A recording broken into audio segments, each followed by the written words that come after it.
Bonsoir à tous, je suis ravie de vous retrouver. Nous sommes ensemble comme chaque jeudi soir pour une heure de discussion, une heure de débat en direct. C'est ici et c'est chaque jeudi soir que nous vous parlons de l'économie qui vous concerne. Ce soir, on vous parle de voitures. Pourquoi le prix des véhicules a-t-il autant flambé et pourquoi la tension persiste sur les quantités? Où en sont ces usines de montage ou d'assemblage de véhicules annoncées en grande pompe? Seront-elles à la hauteur des attentes? D'abord, de vos attentes à vous en termes de prix. Le véhicule Made in Algérie sera-t-il compétitif et accessible pour les Algériens et aussi disponible en quantité? Et puis aussi aux attentes de l'État, car l'État espère aussi dépenser moins de devises en important moins et en produisant localement. Voici donc le menu de ce soir.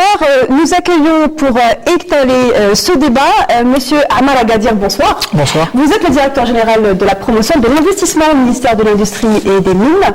À vos côtés, Madame Nadia Berkat-Taki, vous êtes experte industrielle, organisation, réglementation et ressources humaines au niveau de IVAL. Merci d'être avec nous. Adib Bensassi, bonsoir. Bonsoir. Vous êtes le directeur général de Somini, qui est la société maghrébine de maintenance industrielle et de mécanique de précision. Vous êtes également le président du premier cluster de précision mécanique. Vous allez nous en parler tout à l'heure justement. À vos côtés, le représentant des concessionnaires et producteurs de véhicules, Sefiane Hasnaoui, bonsoir. Bonsoir. Vous êtes le président de la C2A. Et à vos côtés, Monsieur Mourtal Cherboub. Vous êtes connu, Mourtal Cherboub, beaucoup de gens vous reconnaîtront. Vous êtes d'abord l'ex-PDG de la SMVI, vous y avez été pendant 14 ans et vous êtes actuellement expert industriel auprès de constructeurs et d'usines, vous nous en parlerez tout à l'heure. Alors, je tiens à préciser que pour préparer cette émission, nous avons fait l'effort d'inviter les représentants des entreprises ou des usines d'assemblage et de montage de véhicules qui existent actuellement. Nous avons contacté Sovac, nous avons contacté Tahrout Manufacturing Company, nous avons également contacté Renault Algérie Production. Ils se sont tous les trois montrés indisposés à partager ce débat. Nous allons donc le faire avec vous et avec plaisir, messieurs, dames. Et avant cela, nous allons voir un reportage pour vous d'abord vous mettre dans le bain de ce qui se fait actuellement dans le domaine de la mécanique, de la politique, de promotion de l'industrie mécanique. Plusieurs usines ont vu le jour, d'autres vont également arriver.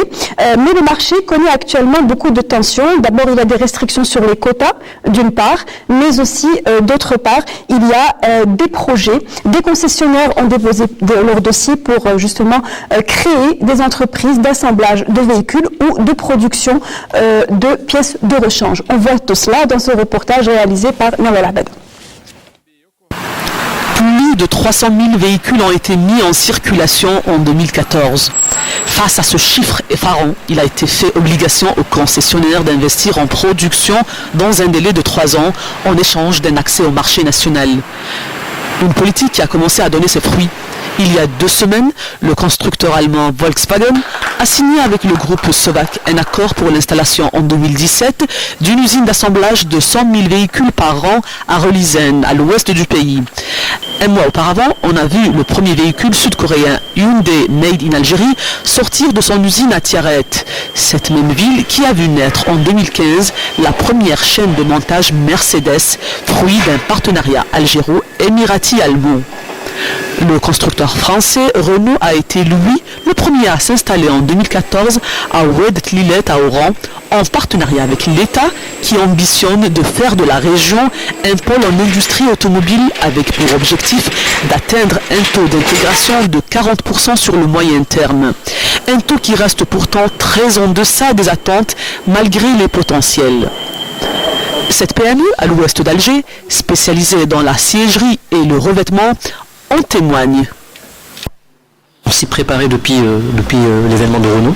Les pouvoirs publics ont mis pas mal de lois nous favorisant quelque part en disant, on parle de taux d'intégration sur 4 ans, sur 5 ans qui est de 40%, et au bout de la première année de 10%, et l'obligation des constructeurs depuis 2014 jusqu'à 2017, 3 ans pour intégrer un projet industriel ou semi-industriel. Nous, on vient en complément de tout ça. Quand on parle d'intégration, il faut savoir que dans le domaine du textile, on parle par exemple tout ce qui concerne les sièges, les recouvrements, que ce soit le cuir, ou le tissu, ou le similé, ou la moquette, on est capable de faire ça ici en Algérie. C'est une question de volonté. Vous me dites, qu'est-ce qui empêche? Qu'est-ce qui empêche la barrière? Oui, concrètement. Concrètement, moi je dirais, donnez-nous notre chance. Une chance de laquelle est tributaire la modernisation de l'outil de production des PME. Si j'ai un plan de charge, je pourrais moderniser mon équipement, d'être à la hauteur, d'investir, de demander des crédits, de former des gens en parallèle. C'est tout à fait normal. Et c'est bien pour mon pays. Je dois défendre mon pays, ma croûte, qui est là. C'est mon pays. C'est mon terrain de prédilection. On va dire c'est mon marché. Et actuellement, avec la mondialisation, on ne va pas le dire assez. On parle de sauvegarder les parts de marché. Et nous, on a notre propre marché. En Afrique, qui est un grand pays, l'Afrique, on est deuxième après l'Afrique du Sud, en termes de véhicules. Quand on voit les chiffres, ça donne vraiment le tournis. Ce qui donne le tournis aussi de la vie des clients, c'est le taux d'intérêt appliqué au crédit accordé afin d'acquérir ces véhicules.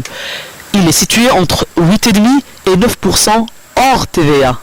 Les taux d'intérêt sont librement fixés par les banques selon leurs conditions de banque. C'est commercial. Il y a un regard qui est fait, un contrôle qui est fait par la banque d'Algérie, et si elle voit qu'un taux est excessif, elle va rappeler à l'ordre la banque concernée. En attendant un meilleur taux d'intérêt ou d'intégration, facteur de compétitivité des prix, les intéressés n'ont d'autre choix que de se serrer la ceinture. Voilà, se serrer la ceinture, Nawel Arbaya fait évidemment référence au prix du véhicule. Alors l'État est venu avec un crédit à la consommation justement pour soutenir le pouvoir d'achat. Et les prix, on va commencer par en parler d'abord. Les prix se sont emballés, ils sont passés du simple au double en 2016 en tout cas.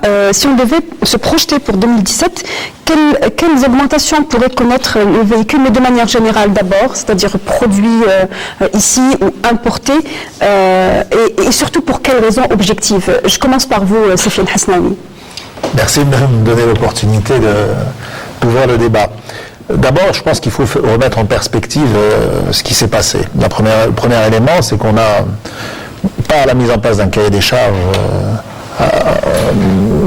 pu offrir aux consommateurs algériens un véhicule à plus forte valeur ajoutée. D'abord en termes d'équipement de sécurité, puis d'équipement de confort. Les équipements de sécurité, je pense que malheureusement le constat est connu. L'Algérie connaît un taux d'accident qui est parmi les plus élevés sur la planète en rapport à la population et au parc automobile. Ces améliorations ont une incidence sur le prix, c'est un effet mécanique. Exactement, et c'était nécessaire. Il faut reconnaître que l'orientation qui a été prise par Monsieur le ministre de l'Industrie en ce sens est positive.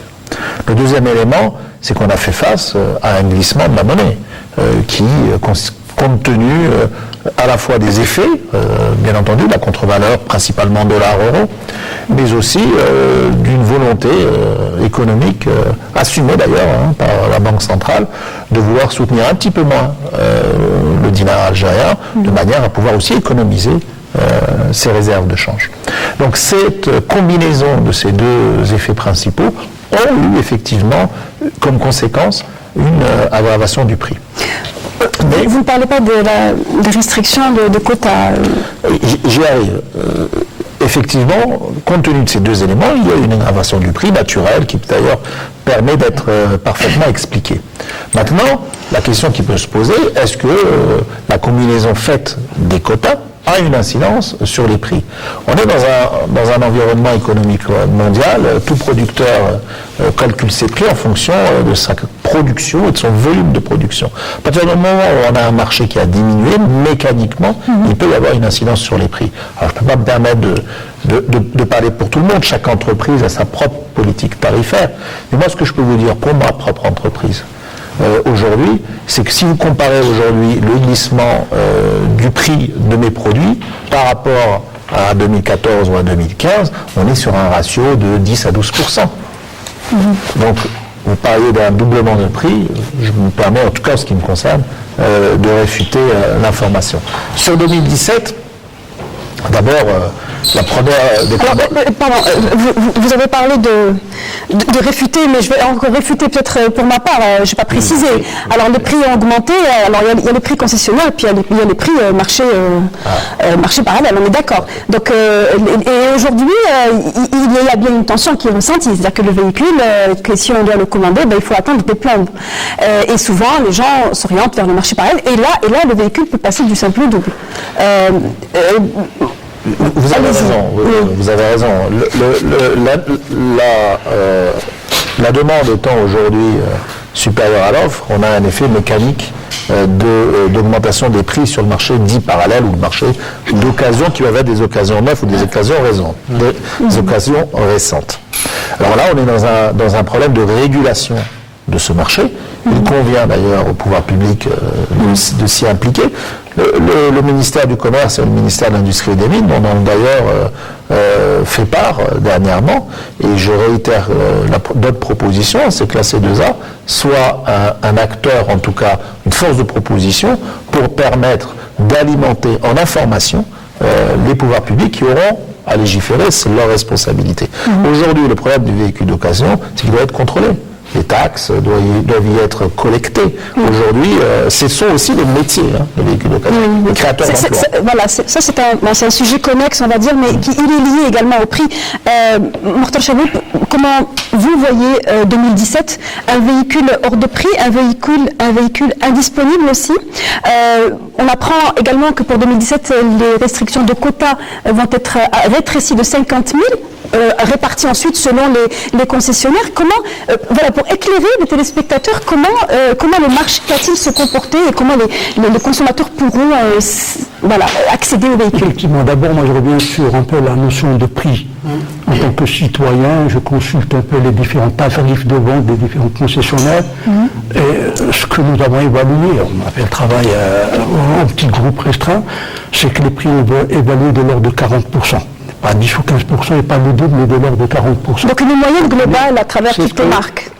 Par rapport aux véhicules les plus vendus aujourd'hui sur le marché. Ça, c'est pour les prix. Bien sûr, au-delà un peu de la dérive du Gina, de ce qu'a évoqué Soufiane, il y a la taxe sur les véhicules neufs, etc. Tout ça, le cumulé, peut-être aussi l'intégration un peu des charges des concessionnaires, le fait de la compression de leur activité sur le prix de revient du véhicule. C'est normal, c'est économique, c'est connu. Ça, c'est pour l'aspect prix. Pour la question que vous me posez, il est vrai que pour 2017, je ne pense pas que les programmes de production qui ont été donc avancés par les différents concessionnaires puissent couvrir les besoins exprimés par le marché. Surtout que, comme vous l'avez évoqué, le ministre avait annoncé un niveau d'importation de l'ordre de 50 000 véhicules. C'est bien ça. Bon, c'est ce qu'on a rapporté dans la presse. Le besoin reste quand même, à mon avis, je reprends les chiffres de 2011 et je pense que les besoins restent au niveau de ces chiffres de 2011. Ils ont été quand même de l'ordre de près de 230 000 véhicules, enfin 237 000 véhicules vendus sur le marché indien. C'était la meilleure année. C'était la meilleure année. C'est une année qu'on peut considérer normale pour une industrie automobile au regard de la population, du pouvoir d'achat de l'Algérie et tout. C'est une année normale. Et c'est le fait qu'on ne puisse pas mettre sur le marché le même niveau de production qu'on se retrouve toujours en position de déficit et de pénurie. Sauf qu'à l'époque, il n'y avait pas de production locale. L'année prochaine, moi, par rapport un peu, on ne raisonne pas seulement véhicule particulier. Le véhicule industriel fait partie de l'automobile. Il y a un très fort besoin aussi de véhicules industriels. Ils sont concernés par les quotas. Donc c'est aussi un des éléments assez importants de... Justement, Nadia Berkat, qui est experte industrielle au niveau d'une compagnie qui va bientôt assembler, c'est bien ça, du véhicule industriel utilitaire. L'attention aujourd'hui, est-ce que les usines seront à même de fournir ou de combler en tout cas le manque qui est créé à l'issue de ces restrictions de quotas? Merci. En fait, en termes de réponse à une demande potentielle pour les exercices 2017-2018, je crois qu'il serait un peu délicat de croire que les usines, que les assembliers vont répondre à la demande du marché du véhicule industriel. C'est une technologie qui n'est pas facile. L'investissement est lourd. Les installations sont des installations donc de haute technologie, et il n'est pas évident que durant les 3 premières années d'activité d'une usine qui démarre dans l'assemblage, on puisse fournir des volumes de production qui répondent à la demande du marché. Ceci dit, on a le sentiment que la demande globale du véhicule industriel sur l'année à venir va se stabiliser. Les grands projets sont plus ou moins à l'arrêt compte tenu justement de la crise, et les demandes et les besoins vont être relativement stabilisés sur 15 000, 20 000 véhicules pour l'année 2017. Ça permettra donc aux projets industriels en élaboration ou en fonctionnement à partir de 2017 d'apporter un appoint. Ça va être un appoint à un véhicule industriel qui continuera, si le besoin existe, à être importé en CBU, c'est-à-dire donc en completely build-up, donc en produit fini. Au niveau du VAL, ça reste assez... on pourra éventuellement s'équilibrer parce que nous sommes concessionnaires pour le véhicule industriel et nous espérons obtenir des quotas intéressants pour l'exercice 2017 et nous démarrons simultanément donc une activité de fabrication de véhicules industriels. Justement, en parlant de quotas, le 31 décembre de 2016, si je ne me trompe, c'est la date butoir, c'est la deadline accordée donc aux concessionnaires. Cela fait 3 ans qu'ils devaient donc se préparer pour déposer des dossiers, pour créer des projets d'usine. C'est bien ça, on a à dire.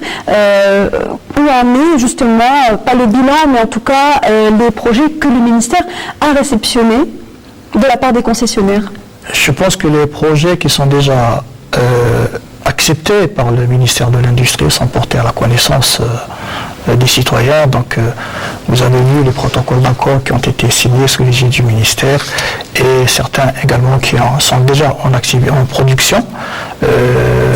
L'obligation d'investissement, effectivement, dans le domaine automobile, mais pas uniquement dans le montage automobile, parce que l'intérêt n'est pas d'inciter l'ensemble des concessionnaires à aller vers le montage, parce que la valeur ajoutée est plutôt dans l'intégration et dans la sous-traitance automobile. Donc nous orientons les concessionnaires dont les projets ne sont pas retenus, le projet de montage, aller vers l'activité de sous-traitance pour venir en appoint, pour répondre donc à l'ambition que nous fixons,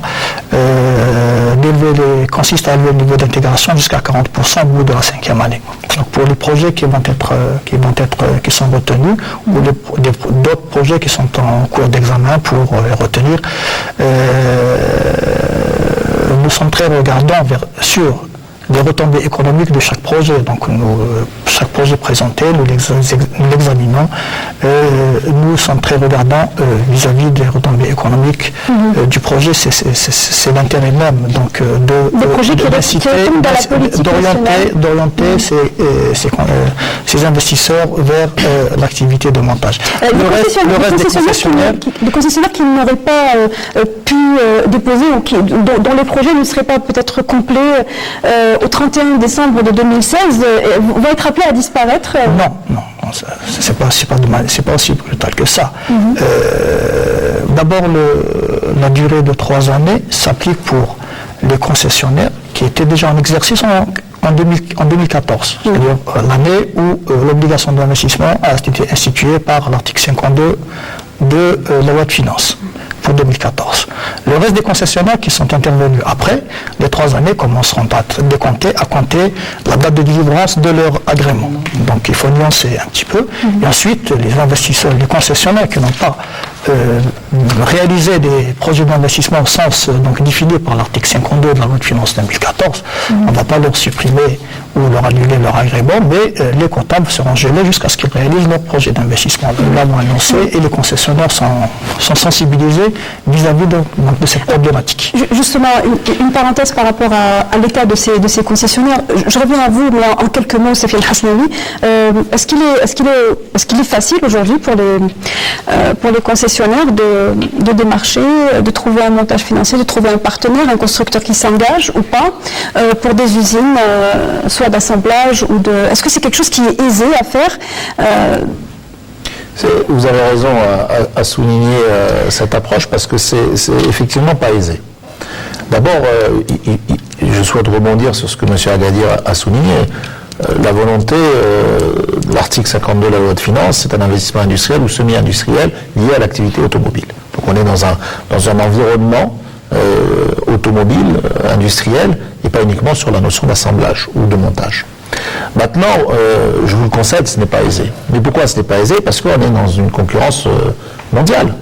Aujourd'hui, nous devons défendre l'attractivité, l'intérêt économique de notre pays par rapport à d'autres places au Moyen-Orient, en Europe de l'Est, en Amérique du Sud, qui iront aussi faire face à de la croissance et à des velléités de la part de leur gouvernement à mettre en place une industrie automobile.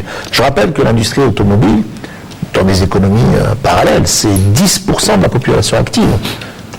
L'Algérie, c'est à peu près 14 millions de personnes, si je ne me trompe. Ça veut dire 1,5 million de personnes qui travaillent dans le monde de l'automobile. Dans l'industrie, dans la distribution, bien entendu, dans les métiers de service. 1,5 million d'emplois potentiels pour l'Algérie. Donc, on est dans une concurrence. Aujourd'hui, je vous parle de mon cas. Notre groupe est partenaire de Nissan depuis 23 ans.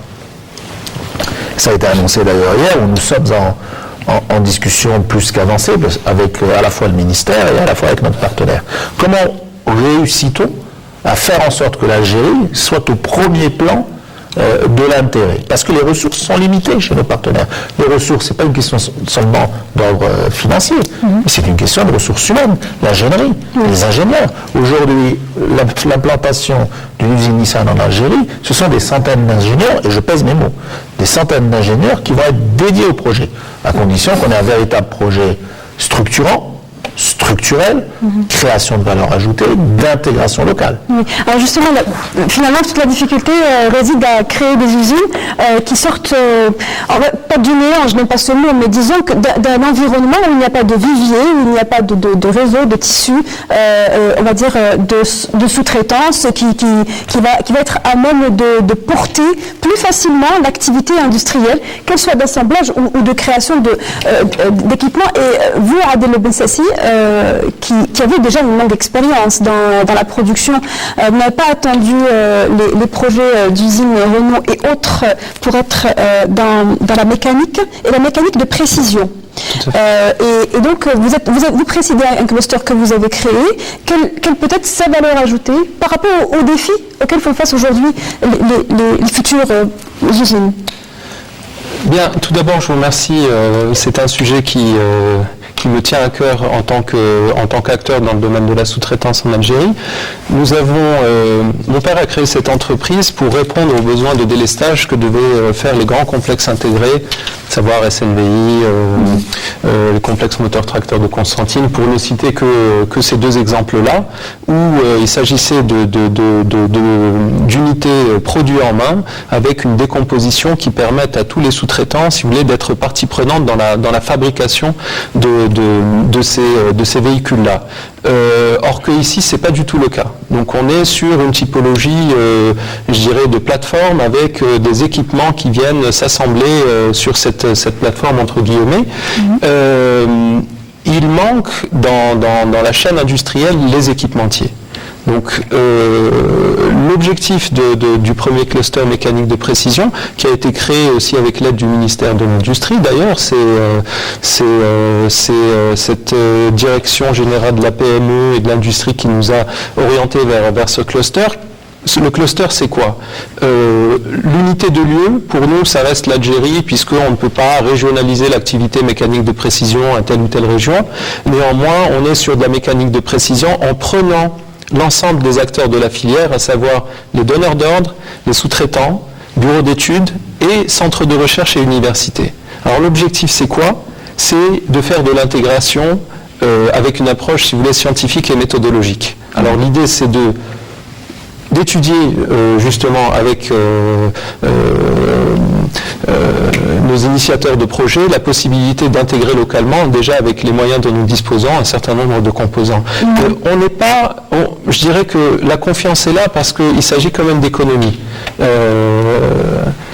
Tu m'arrêteras, Sofiane, si je me trompe, je suis désolé. Une unité d'assemblage ne peut pas rester une usine tournevis. C'est pas rentable. S'il n'y a pas un minimum d'intégration, ces projets-là sont voués à l'échec. Or, je ne pense pas que l'ensemble de ces concessionnaires qui se lancent dans l'activité industrielle ne considèrent pas cet élément-là, qui est un élément primordial. Alors, on essaye d'être un peu le trait d'union entre ces différents acteurs pour essayer justement de développer ce qu'on nous a malheureusement reproché lors du premier projet qui était le projet Renault. On apprend de nos erreurs et on essaie justement de nous positionner pour l'avenir. On parle de... Le projet Renault qui donc a démarré en escadé, donc semi-assemblage pour les profanes comme moi. Donc c'est un véhicule qui est semi-assemblé pour ensuite passer au CKD, donc un assemblage complet. Alors SKD aujourd'hui, ça correspond à quoi ? En quelques mots, si possible, vous qui êtes technicien, Madame Bekat, allez-y. Donc aujourd'hui, Renault fait du SKD ou du CKD, déjà, pour être situé. C'est compliqué. Ça, c'est compliqué. Je ne peux pas aujourd'hui, n'ayant pas vu donc, le niveau de décomposition exact du véhicule, affirmer qu'il s'agit d'un SKD, donc un minimum d'opérations de montage, ou un CKD avec une complexité plus importante dans la décomposition donc des éléments, des différents donc, organes. Mais on parle de Renault parce qu'il y a un retour sur l'expérience. Je reste prudente, je ne veux pas qualifier aujourd'hui l'activité de Renault Webclinet. Je n'ai pas suffisamment d'informations pour pouvoir le qualifier. Ceci dit, en ce qui concerne l'activité SKD, il faut savoir que c'est une activité que beaucoup de constructeurs, enfin de potentiels assembliers ou constructeurs refusent. Ce n'est pas une activité qui peut aujourd'hui constituer un tremplin pour un développement industriel. Là, il ne faut pas se mentir, l'activité tournevis aujourd'hui en Algérie n'apportera absolument rien, ni aux constructeurs potentiels, ni au tissu de sous-traitance locale. Bon, Mokhtar Chahboub, moi, je vais être affirmatif. Les deux projets aujourd'hui, les mêmes trois projets qui sont en... C'est-à-dire, il y en a beaucoup, on parle de Renault, Selon les définitions industrielles qu'on connaît qui sont universelles. SKD, c'est un véhicule qui vient en collection, mais partiellement, complètement démonté, où on assemble d'une manière très simple ces éléments. CKD, c'est un véhicule qui vient en collection de pièces complètement démontées qui sont assemblées. Alors pour faire du CKD, il faut avoir des investissements relativement lourds, comme des chaînes de ferrage, qui sont des robots de soudure, qui sont quand même accessibles, mais qui sont relativement lourds. Je ne crois pas qu'au niveau de Renault, nous-mêmes, au niveau de l'usine d'Enner, oui, là, j'en suis certain, on ait acquis ce genre d'investissement. Au-delà du CKD, on doit aussi traiter les surfaces et les teindre. Et pour traiter un véhicule, après qu'on l'ait assemblé au niveau de ces lignes de ferrage, comme on les appelle, il faut une installation de peinture dont le coût est de l'ordre de 60 millions d'euros. Je ne crois pas que ce niveau d'investissement ait été fait au niveau de ce projet. Je dois juste au niveau du SKD. Je dois juste. Mais c'est un début qui est quand même un passage. Voilà, c'est ce que je voulais préciser. C'est ce que je voulais préciser. C'est un passage obligé, c'est un début. Et c'est ces investisseurs qui se sont lancés juste là. Elle a combien d'années là? On parle de usine qui a quand même environ 3 ans. Ils obéissent, madame, à des engagements qui sont souscrits par ces investisseurs-là. Il y a un cahier des charges qui définit les niveaux d'intégration. D'accord? Et nous avons au niveau du ministère de l'Industrie un dispositif qu'on appelle CKD-SKD. Les collections qui sont importées pour les assembler, en vue de leur assemblage par ces opérateurs-là, nécessitent des avis techniques et des autorisations du ministère. Donc nous contrôlons déjà en amont le respect des engagements souscrits par ces investisseurs-là. C'est quoi les engagements? Vous avez un cahier des charges qui définit le niveau d'intégration dans le temps. 15% à la 3e année et 40% à la 5e année. Donc chaque année, nous avons des outils pour contrôler le niveau de respect de ces engagements. Et actuellement, ils en sont à quel niveau? Sachant que l'usine a été inaugurée Je ne peux pas vous dire à quel niveau, mais je sais qu'il y a déjà des pièces qui sont fabriquées en Algérie qui sont en train d'être... Le niveau d'intégration a-t-il au moins dépassé les 15%? Parce que là, on est proche de boucler les 5 premières années. C'est la deuxième année. Le cas que vous venez de citer, le cas de Renault, c'est la deuxième année. C'est la deuxième année. Oui. Nous leur laissons un délai de 3 années pour atteindre les 15%. Je pense que les chiffres qui sont, le taux d'intégration avancé dépasse les 15%, bon, mais ça reste à vérifier. Et c'est donc annuellement nous contrôlons le niveau d'intégration, à charge donc pour chaque investisseur de respecter ces niveaux, sinon il ne pourra pas avoir un avis technique ni l'autorisation d'apporter ses kits pour les assembler. Oui, alors je tiens à rappeler, on parle de SKD, CKD, mais en fait c'est très important puisque ça a un impact sur le bilan de devise, puisque à l'origine, s'il y a si peu de voitures et s'il y a une telle tension sur le marché, c'est parce que l'État veut moins importer qu'il veut plus produire. Mais s'il doit moins dépenser de devises et qu'il doit finalement en dépenser quand même en formule SKD, il y a tout de même un préjudice et un préjudice sur le plan de la balance des paiements. À quel point aujourd'hui la différence peut se faire ressentir sur le plan des dépenses? Si vous me permettez, je vais réagir, mais je ne suis pas persuadé qu'on doive poser le problème sous cet angle-là, si je peux me permettre. Il est évident, et la décision du président de la République et l'ensemble des dispositifs qui ont été mis en place soulignent en tout cas une orientation très très forte d'une volonté de réindustrialisation de l'Algérie ou de nouvelle industrialisation de l'Algérie. Aujourd'hui, je pense qu'il faut prendre l'ensemble, cette problématique par son ensemble. La volonté, la nécessité de développer une industrie automobile passe obligatoirement par la structuration de la sous-traitance. Et c'est la sous-traitance qui va nous permettre de faire effectivement baisser cette valeur d'importation, mais à condition qu'on soit dans une transformation de matières premières, au sens large du terme. Ça peut être au-delà de la matière physique, ça peut être aussi de la matière intellectuelle, ça peut être de l'emploi, ça peut être de la logistique, etc. Mais de la transformation de cette matière première à un degré suffisamment important pour qu'on puisse effectivement alléger la valeur en devise. Et puis, en opposition, nous devons aussi viser de l'exportation. Ça aussi, ce sont des orientations qui sont fortes.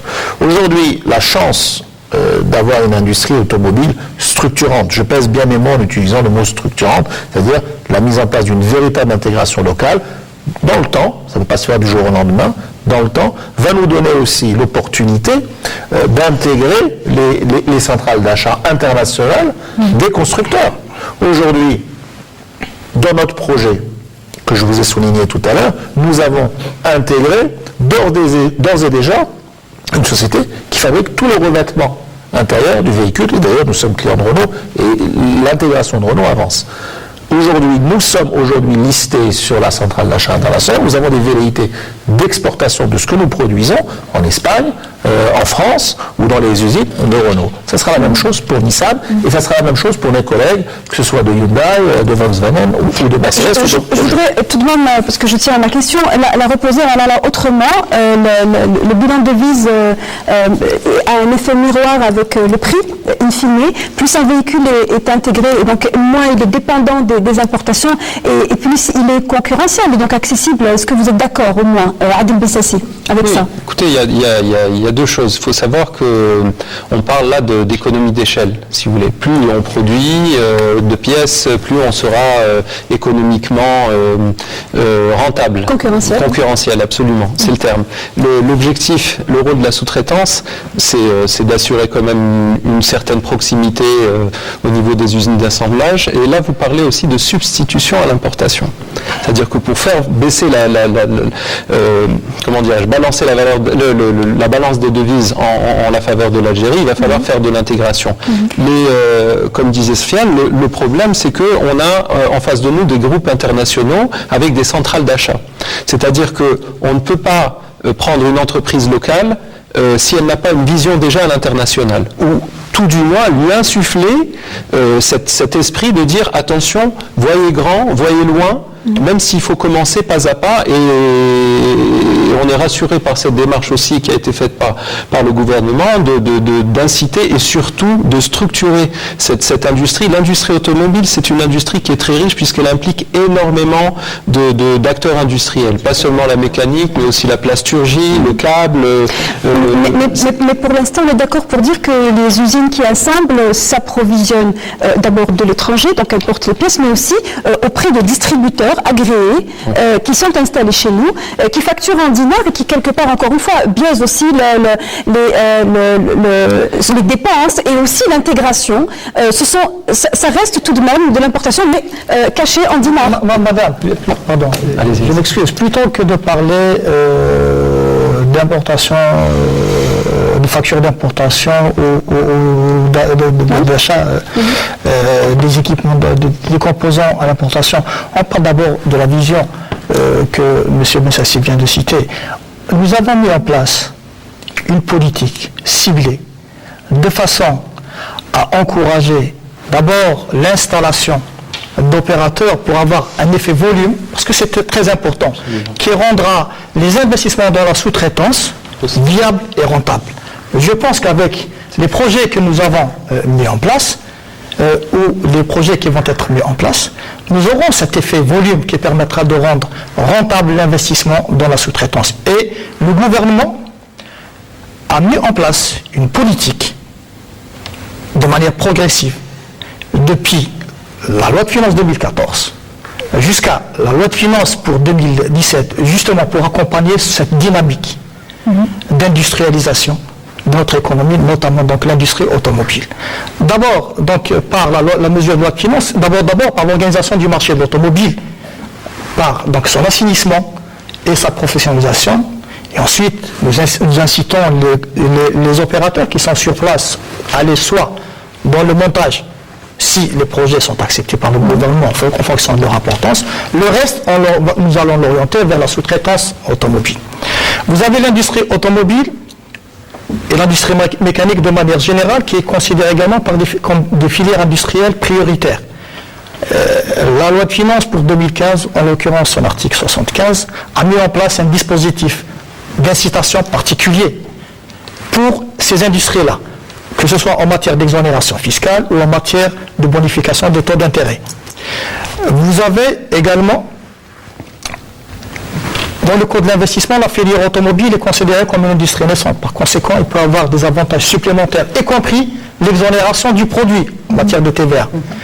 Et ensuite, dans la loi de finances complémentaire pour 2017, nous avons proposé, et c'est une mesure qui est acceptée, une mesure de loi de finances qui vient pour soutenir les investisseurs qui vont venir s'installer autour de ces industries de montage, les équipementiers, pour les exonérer de 5 années sur tous les inputs et leurs matières premières qui vont être soit importées localement, achetées localement ou importées, en exonération de TVA et de franchise de TVA. Pourquoi ? Pour les rendre compétitifs. Alors justement, en parlant de compétitivité, si l'État aide ces entreprises pendant 5 ans, comme il le fait pour Énergie et Production, il le fera probablement pour les autres, et que ces usines éprouvent du mal à passer donc à un taux d'intégration rapide.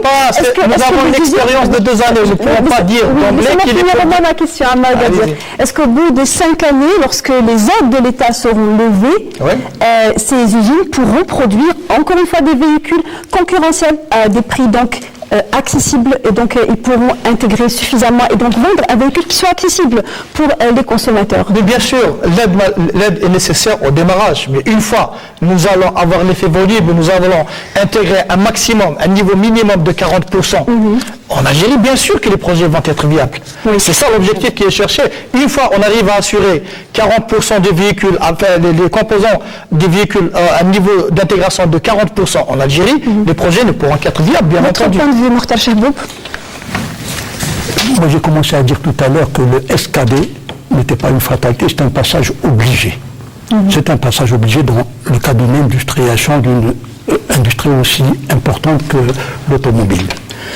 Je quand même préciser que le délai de mise en œuvre de cette option CKD doit être très court et doit être respecté. doit être respecté, parce que dans le monde industriel, on sait que quand on fonctionne en escadé, on a un surcoût. Un surcoût sur le plan industriel. La balance de devise est déficitaire par rapport à l'opérateur. C'est vrai que c'est compensé par les avantages consentis par l'État. Le coût du SKD, le surcoût du SKD est évalué il est de l'ordre de 5 à 6% par rapport au véhicule CBU. CBU, c'est un produit, véhicule importé. C'est compensé dans les 3 ou 5 premières années par les avantages de l'État. Donc, la balance de devise, je le dis, elle est pas en faveur. Or, on nous incite, quand on définit l'investissement, de faire très attention et de faire en sorte que la balance de devise soit favorable. Donc je dis que la période SKD doit être courte, ou bien du moins doit être maîtrisée, même si c'est un passage obligé.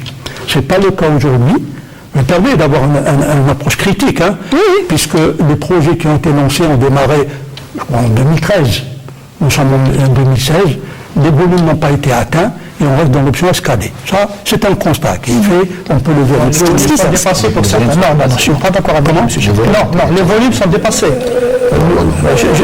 Moi, je vous parle en connaissance de cause, les volumes sont dépassés. Il y a même certains qui sont devenus, parce que c'est des investissements qui sont régis par une convention d'investissement. Nous avons défini au préalable les volumes de production. Il y a des projets qui sont venus demander la révision à la hausse des niveaux de production parce qu'ils ont dépassé leurs objectifs. Maintenant, reste l'effort, effectivement, je suis d'accord avec vous, d'inciter à aller vers beaucoup plus d'intégration parce que l'intérêt est dans l'intégration. Et nous avons mis en place les mécanismes qui est des charges avec un mode opératoire qui nous permet de contrôler périodiquement le niveau de respect de ce niveau d'intégration. Du point de vue, encore une fois, du consommateur, des banquiers nous ont confié que cette fameuse opération d'octroi de crédit à la consommation, pour accéder à un véhicule, certaines banques ont dû la geler, bien parce que l'usine ou l'entreprise qui produit ces véhicules n'arrive pas à fournir en quantité. Est-ce qu'on retrouve à travers ce constat les dires de Mokhtar Chehboub, selon vous? Oui, bien sûr. On a aujourd'hui un marché. L'Algérie, c'est à peu près en taux de pénétration du véhicule, 130-140 véhicules pour 1000 habitants, ce qui nous positionne sur un marché géré moyen. Sur des marchés matures, on est à 1200-1500 pour 1000 habitants, c'est-à-dire un peu plus de 1 véhicule par habitant. C'est vous dire la marge de manœuvre. Et on ne parle pas uniquement de l'équipement de la maison, on parle aussi bien sûr du véhicule utilitaire, du véhicule industriel, le transport de marchandises, etc.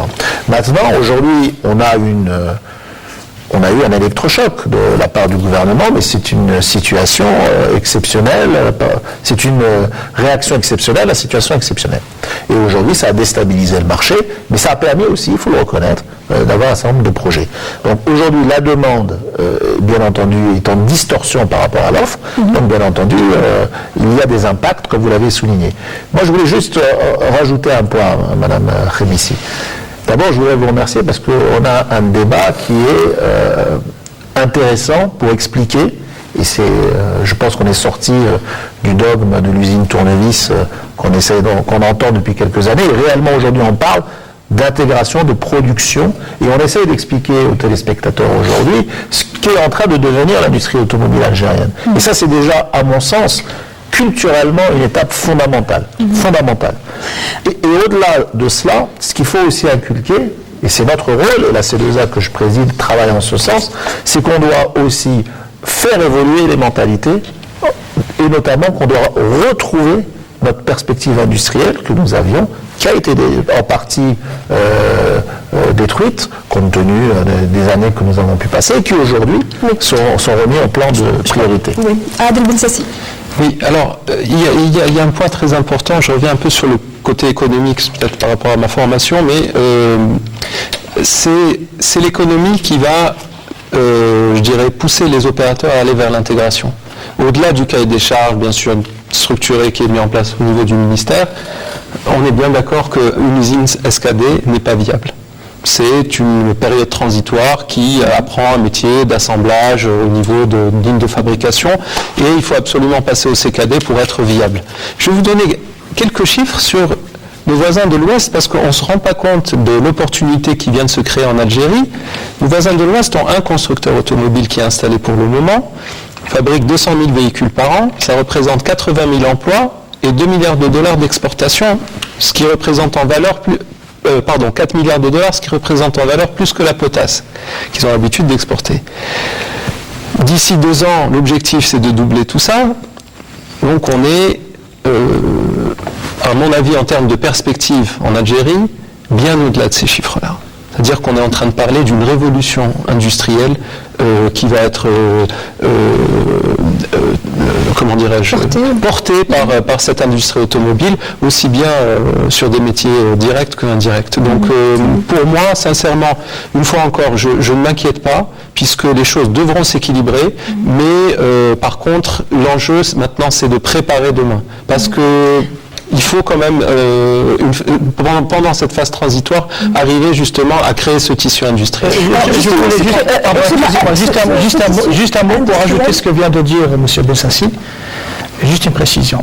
Rapidement. En ce moment, l'Algérie est le pays africain qui attire le plus de constructeurs automobiles. Je le précise bien. C'est le pays qui attire le plus de constructeurs automobiles. À travers les projets que nous avons recensés, nous sommes très regardants.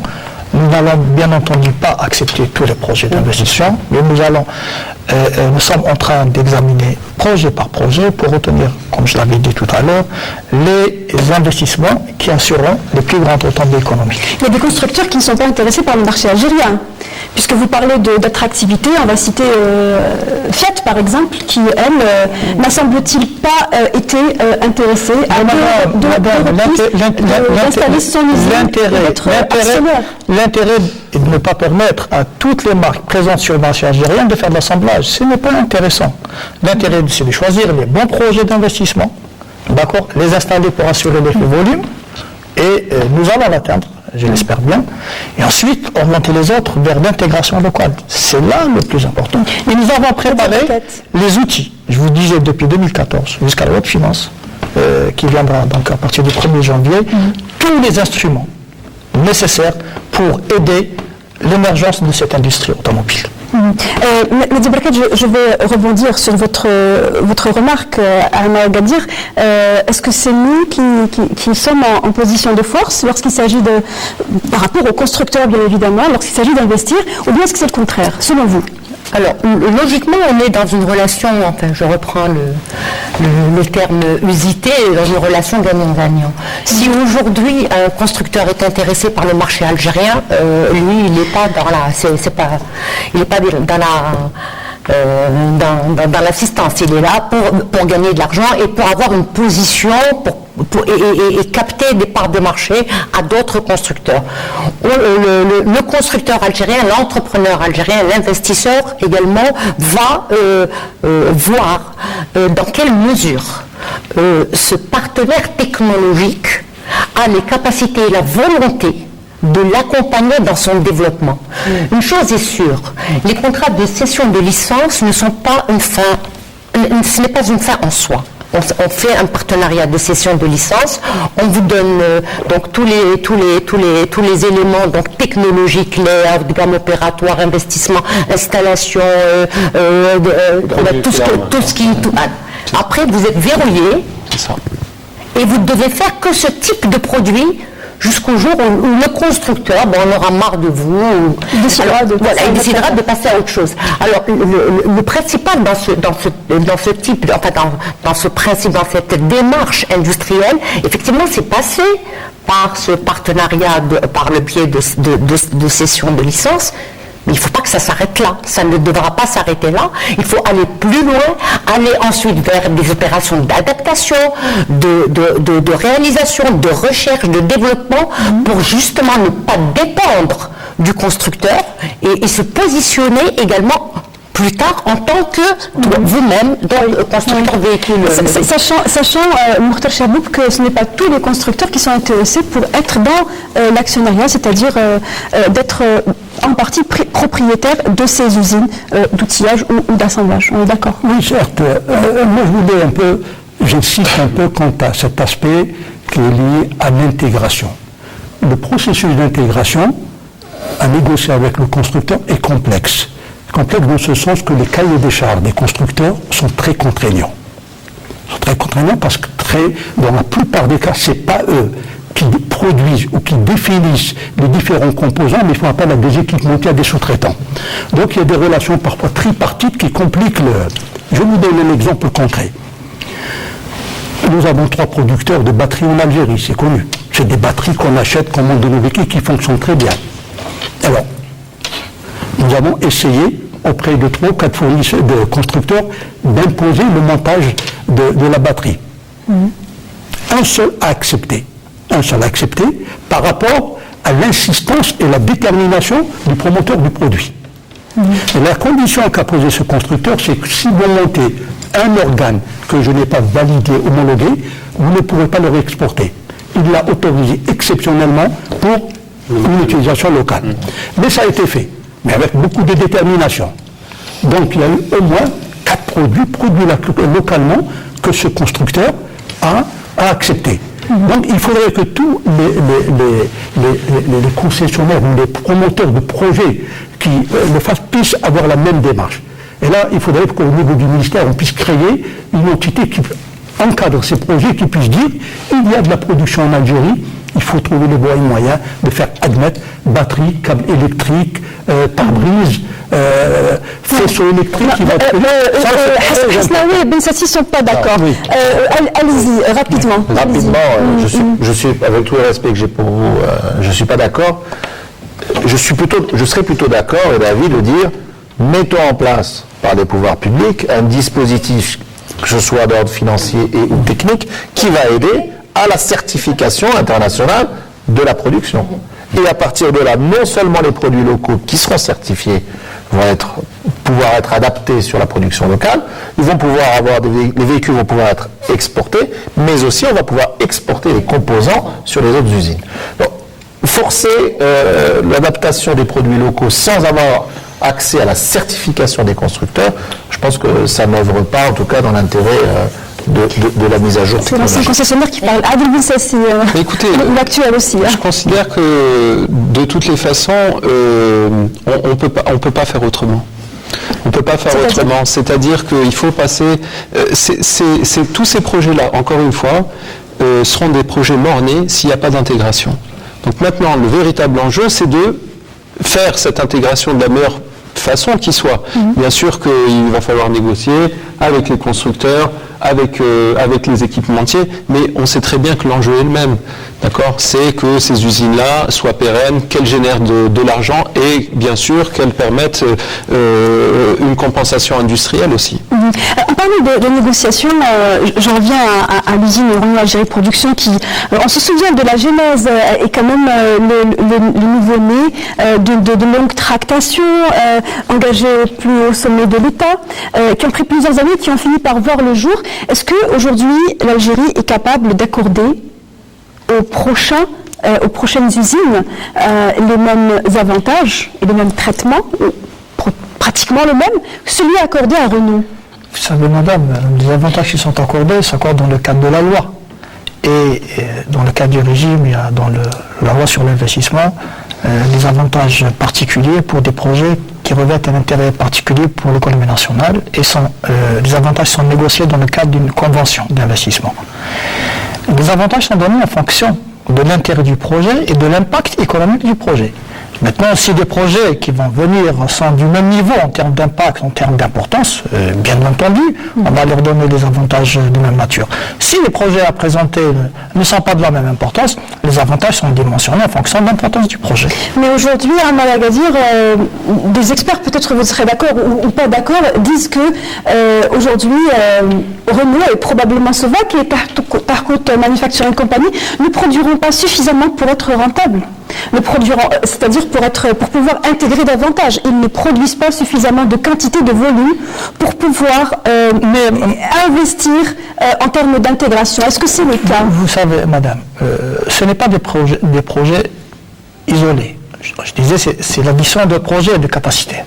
Vous avez Renault, vous avez Sovac, vous avez... Oui, mais chaque constructeur pense à lui-même, on est d'accord. Non, c'est pas le constructeur. D'abord, les constructeurs doivent se faire accompagner, les investisseurs doivent se faire accompagner par leurs partenaires en matière d'engagement des projets de sous-traitance à travers l'incitation des équipementiers qui travaillent pour le compte de ces constructeurs à venir s'installer en Algérie dans le cadre d'un partenariat. Et ensuite, vous avez d'autres opérateurs qui viendront s'installer autour de ces projets pour fabriquer pour le compte de ces constructeurs. Plus le volume est important, c'est cette dynamique que nous sommes en train de constater maintenant. Plus les volumes sont importants, plus les projets qui vont venir graviter autour de ces projets de sous-traitance, plus leur rentabilité sera garantie. Et nous avons des capacités maintenant qui vont dépasser 300 000, 400 000 véhicules. Nadia Berkait, est-ce que par constructeur, hein, encore une fois, je comprends que vous, directeur général au niveau du ministère, pensiez au global, car vous répondez à une politique nationale, hein, on est d'accord. Mais du point de vue de chaque constructeur, est-ce que les volumes de production aujourd'hui peuvent permettre une intégration croissante? En fait, les volumes vont correspondre aux volontés de développement de chaque constructeur. Et ce qu'il ne faut pas perdre de vue, c'est que chaque constructeur est aussi concessionnaire. On prend Renault qui fait la symbole Made in Algeria, il vend aussi, donc il a un réseau de distribution de véhicules importés qui est là et qui travaille en parallèle. Donc en fait c'est cet équilibre stratégique qu'il y a lieu de conserver. Lui n'est pas prêt demain à fermer sa concession au profit d'une production exclusive sur un véhicule fabriqué en Algérie. Ou est-ce que demain, compte tenu de tous les avantages qui auraient été accordés à ce type de projet, les autorités, les pouvoirs publics vont être dans une tendance de restriction des quotas à l'importation sur le même segment, de manière à permettre aux entités industrielles d'atteindre les seuils de rentabilité attendus. Sinon, pour moi, à un moment, ça n'a pas de sens. Si on continue parallèlement à mettre en place une concurrence. Aujourd'hui, le consommateur moyen, il faut se le dire, l'Algérien moyen, entre un véhicule Made in Blade et un véhicule importé, il fait vite le choix. Aujourd'hui, au niveau de certains constructeurs, on est en train de mettre en avant des options particulières de manière à ce que le véhicule soit plus attractif que le véhicule vendu donc en CBU. Mais il reste encore cette appréhension. On n'est pas encore dans une phase de confiance et d'acceptation sans aucune réserve d'un produit qui est fabriqué chez nous. Je ne suis pas d'accord avec vous, madame. Je ne suis pas d'accord avec vous. Non, je ne suis pas là pour faire de la publicité à Renault, mais toute sa production est vendue. Les véhicules, il fabrique actuellement 2 modèles de véhicules. J'ai pas parlé. Non, c'est Non, mais il n'y a pas besoin de faire de la pub. De toute façon, même les aides vendues, l'État va être appelé à les acheter aussi. Hein, pour l'instant, on n'est pas encore là. C'est-à-dire qu'il y a des marchés préférentiels entre l'État et Renault. Renault a prévu un volume de production au bout de la première phase. Il est revenu vers le ministère et vers le Conseil national d'investissement pour demander d'augmenter le niveau de production pour satisfaire la demande. Donc il n'y a pas un phénomène de mouvement. Au contraire, les gens sont en train d'attendre des mois et des mois pour acheter des véhicules. Alors, on revient au début du débat, justement, mais pourquoi attend-il autant de temps pour avoir du véhicule alors que l'usine fonctionne depuis 2 ans? Ce que je suis en train de vous dire, le marché étant ce qu'il est, nous sommes dans une situation de rareté. Ce qui a encouragé, ce qui a aidé davantage le projet Renault à dépasser ses ambitions. D'accord? Initialement, c'était pour la première phase 25 000 véhicules. Maintenant, elle va passer à des volumes beaucoup plus importants que ça, parce que la demande est là, la demande est là. La demande est là, elle n'attend qu'à être satisfaite. Tout à fait. Et les gens sont satisfaits de la qualité. Votre point de vue, Mortal Cherboub. On revient un peu aux échéances négociées dans le cadre des contrats avec ces constructeurs. Il est vrai que Renault, je prends le cas de Renault parce que c'est le premier, il y a des projets qui démarrent. C'est un cas d'école très intéressant et c'est des produits qui se vendent bien, qui se vendent très bien. Mais doubler une production dans une phase CKD consiste à doubler les équipes. C'est ce qui a été fait. On est passé d'une équipe à deux équipes, puis probablement de passer à une troisième équipe. Mais ensuite, on arrive à une limite où il faut qu'on s'entoure de l'investissement. Et je dis que cette phase est arrivée et l'investissement n'est pas encore là. C'est ça. En tant qu'investisseur, Il arrive. Voilà. Il arrive et il est dans l'obligation de le réaliser. C'est ce que je dis. Ce que je vous disais, nous avons des échéances. Et il y a le respect des échéances, il y a le respect des engagements, les niveaux d'intégration sur lesquels tout constructeur s'engage est obligé de les respecter parce que, à la base déjà, au niveau du ministère, lorsqu'ils apportent les collections CKD, en vérifiant le niveau d'intégration. Il nous reste encore. Mis en place une procédure politique. On a parlé tout à l'heure de certification. Il faut savoir que depuis maintenant plus de 10 ans, il y a un processus de mise à niveau et de certification qui est pris en charge par le ministère. Et beaucoup de sous-traitants ont émargé à ce processus et la plupart des entreprises affiliées à l'UPIAM ont été certifiées, ont bénéficié d'un programme de mise à niveau. Mokhtar Chehboub, le sujet est encore très vaste et malheureusement le temps qui nous est imparti est terminé. On reviendra très certainement sur ce sujet, sur le plan de l'intégration et sur les questions liées aussi à vous, qui vous concernent en tant que consommateur.